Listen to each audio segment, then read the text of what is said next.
اور نماز کے لیے مسجد کے لیے قدم نہ اٹھائے. کتنی سخت وعید ہے اس روایت میں.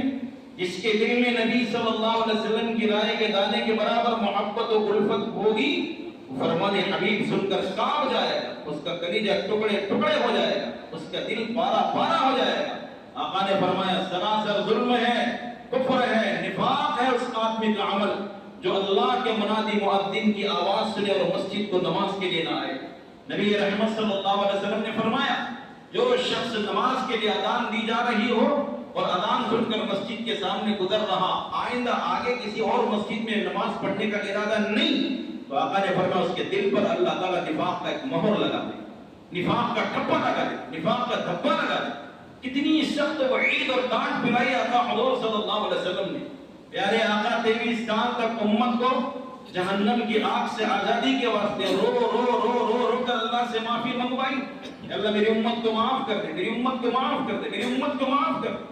آخرت کی سزائیں میری امت برداشت نہیں کر سکتی. آنکھوں کو مشال بنایا، زارو قطار رو رو کر امت کے واسطے مغفرت کی دعائیں مانگی آقا حضور صلی اللہ علیہ وسلم نے. لیکن جان چھڑکنے والے آقا کیا فرماتے ہیں؟ جس کے دل میں ذرہ برابر محبت ہوگی وہ کان سے نہیں بلکہ دل کے کانوں سے سنے. پیارے نبی صلی اللہ علیہ وسلم فرماتے ہیں جو شخص بلا شرعی عذر کے اپنے گھر میں نماز پڑھ لیتا ہے، مسجد کو نماز کے لیے نہیں آتا، میں چاہتا ہوں کہ اس کے دل کو، اس کے گھر کو آگ لگا دوں، اس کے گھر کو آگ لگا دوں. دنیا ہی میں نبی صلی اللہ علیہ وسلم اس کے گھر کو آگ لگا دینے پر آمادہ ہے جو بلا شرعی عذر کے اپنے گھر میں نماز پڑھ لیتا ہے. عبداللہ ابن ام مکتوم رضی اللہ عنہ نابینا صحابی ہیں.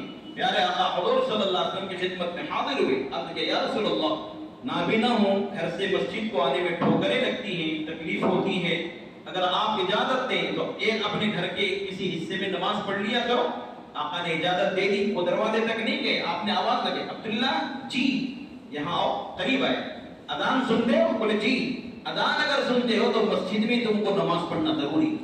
جو صحابی نابینا ہیں، راستے کی ٹھوکریں لگنے اور تکلیف ہونے کی آپ پیشکش کر رہے ہیں، عرض کر رہے ہیں کہ میرے کو آنے میں تکلیف اور دقت دشواری ہوتی ہے، تو آقا حضور صلی اللہ علیہ وسلم فرماتے ہیں نہیں، مسجد میں آ کر نماز پڑھنا پڑے گا. منافق کے لیے عشاء اور فجر کی نماز بہت بھاری، منافق کے لیے عشاء اور فجر کی نماز بہت بھاری. کس کے لیے فرما رہے ہیں آقا حضور صلی اللہ علیہ وسلم؟